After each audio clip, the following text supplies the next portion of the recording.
آپ دنیاوی کاروبار میں یہ قیمتی لمحات ضائع نہ کریں، دن کو روزے رکھیں۔ پاک پیغمبر نے فرمایا جس آدمی رمضان کا ایک روزہ قضا کیا سارا سال روزہ رکھے رمضان کے ایک روزے کی فضیلت کو نہیں پا سکتا۔ حضرت ابو امامہ بارگاہ نبوت میں حاضر ہوتے ہیں، عرض کرتے ہیں یا رسول اللہ مجھے آپ ایسا کام بتلائیں جس سے مجھے نفع ہو۔ نبی پاک نے فرمایا ابو امامہ علیک بالصوم، روزے کا اہتمام کرنا، فإنہ لا مثل لہ، روزے کی مثال زمین پر نہیں ہے۔ ہر گلیرا رنگ بوئے دیگر است، نماز افضل ترین عبادت ہے، لیکن روزے کی خصوصیت یہ ہے کہ اس میں ریا نہیں ہے۔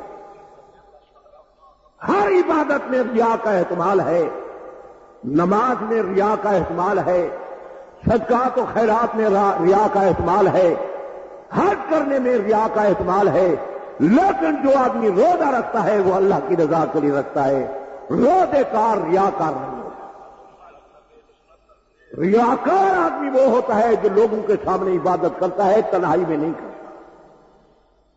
اگر روزے دار ریاکار ہوتا تو لوگوں کو کہتا کہ مجھے روزہ ہے، گھر جا کر کھانا کھاتا پانی پی لیتا۔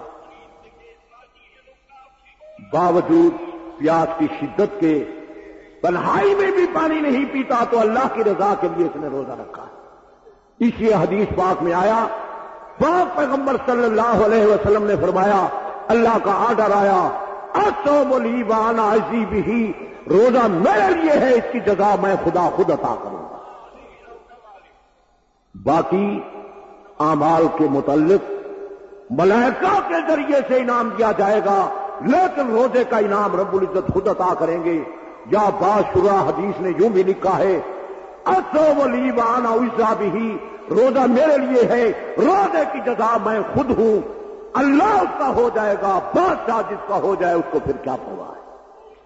اللہ تعالی ہم تمام لوگوں کو رمضان مبارک کے احترام کی توفیق عطا فرمائے، ہمارے عقائد اعمال کی اصلاح ہو۔ اب چونکہ نماز کا ٹائم خطیب صاحب کے ارشاد کے مطابق ہو چکا ہے، یہ چند دینی رسالے ہیں، اگر آپ مناسب سمجھیں وہ حضرات لے جائیں، جو پڑھیں، جو نہ پڑھیں وہ نہ لے جائیں، کیونکہ یہ رسالے ہیں۔ ایک صدق کا رسالہ ہے کہ سیدہ فاطمہ بطول صدیق پر راضی تھیں، 7 باغ نبی کے سیدہ فاطمہ بطول کے پاس تھے۔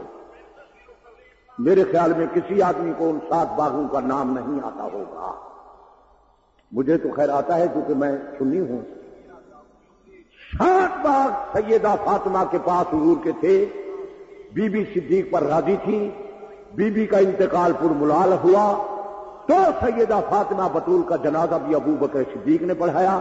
صدیق علی کی دوستی تھی، ان کا دین مذہب ایک تھا، اور شان صدیق اکبر، شان فاروق اعظم، اور یہ جنازۃ الرسول، حقیقت ماتم اور خطبات والا رسالہ، فیصلہ کن مناظرہ کے پاک پیغمبر کی بیٹیاں 4 تھیں، خلافت کا مسئلہ، قرآن و حدیث، عقائد کی کتابوں سے میں نے لکھا ہے، اس کا نام ہے مدلل جواب۔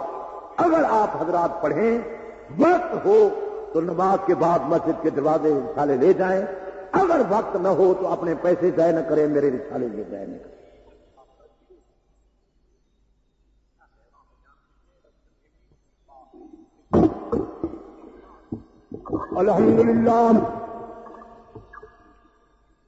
الحمدللہ نحمده ونستعینه ونستغفره ونؤمن به ونتوکل علیہ ونعوذ باللہ من شرور انفسنا ومن سیئات اعمالنا، من یهده اللہ فلا مضل له ومن يضلل فلا هادي له، ونشهد ان لا اله الا الله وحده لا شريك له ولا نظير له ولا وزير له ولا ند له ولا شبه له ولا شبيه له ولا مثيل له ولا مماثل له ولا مثال له، ونشهد ان سيدنا ومولانا محمدا عبده ورسوله صلى الله عليه وعلى آله وصحبه وبارك وسلم۔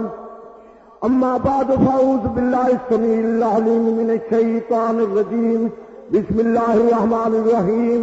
ان اللہ وملائکتہ یصلون علی النبی یا ایھا الذین آمنوا صلوا علیہ وسلموا تسلیما یا ایھا الذین آمنوا اتقوا اللہ وکونوا مع الصادقین یا ایھا الذین آمنوا قوا انفسکم واہلیکم نارا یا ایھا الذین آمنوا اذا نودی للصلاۃ من یوم الجمعۃ فاسعوا الی ذکر اللہ وذروا البیع ذلکم خیر لکم ان کنتم تعلمون فإذا قضيت الصلاة فانتشروا في الأرض وابتغوا من فضل الله واذكروا الله كثيرا لعلكم تفلحون وإذا رأوا تجارة أو لهوا انفضوا إليها وتركوك قائما قل ما عند الله خير من الله من التجارة والله خير الرازقين إنه تعالى جواد كريم ملك بر رب رؤوف رحيم.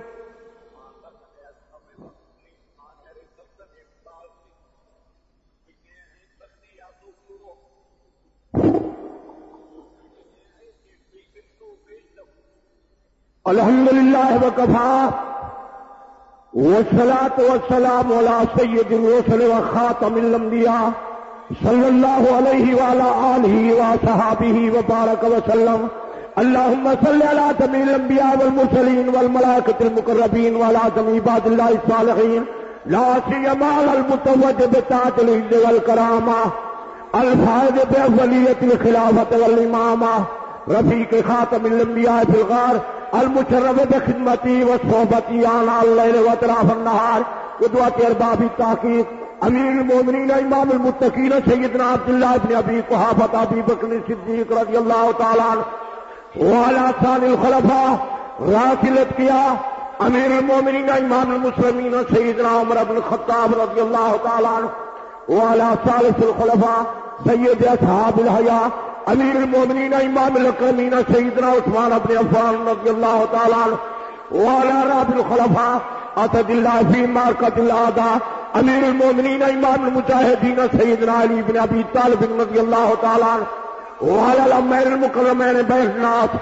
سیدنا حمزہ و سیدنا العباس رضی اللہ تعالیٰ عنہما وعلی سید شباب اہل الجنہ سیدنا الحسن و سیدنا الحسین رضی اللہ تعالیٰ عنہما وعلی بنات الطاہرات سیدہ زینب سیدہ رقیہ سیدہ ام کلثوم سیدہ فاطمہ رضی اللہ تعالیٰ عنہا وازواج المطہرات وعلی سائر الصحابۃ والتابعین رضوان اللہ تعالیٰ علیہم اجمعین. اللہم انصر الاسلام والمسلمین اللہم انصر الاسلام والمسلمین اللہم انصر الاسلام والمسلمین واخذ الكفرة والجهود والحنود والروافد والمرزاية المشركين.